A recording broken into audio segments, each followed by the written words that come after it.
đầu cũ gió kề ca có buồn nó gió kề ilu nu con gì mà plo mù lờ trái trà gió kề bao xua từ plong đời khó mùa xa bỏ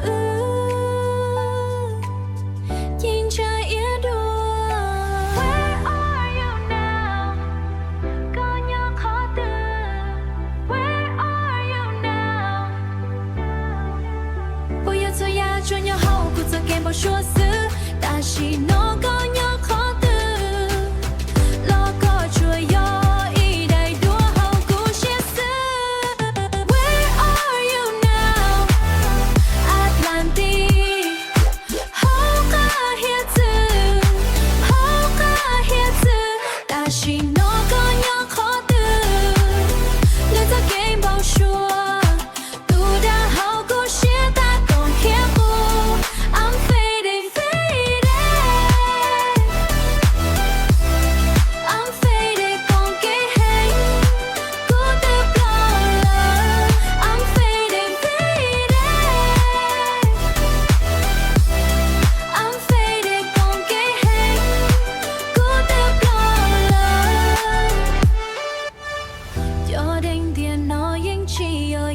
Xa tàu cú cho xuôi ya chế thiệt thiệt to đua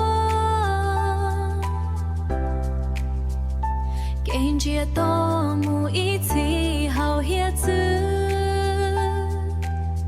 cú tranh ua ba mua cho chia.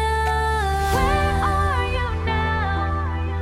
Có nhớ khó từ họ có cho tên chi ua ta chỉ từ plong xì lờ có ua đâu cú lú chia cú nhia ta chỉ nó có nhớ khó từ. Where are you now? Where are you now? Atlantis. Hậu ca hiết dư ta chỉ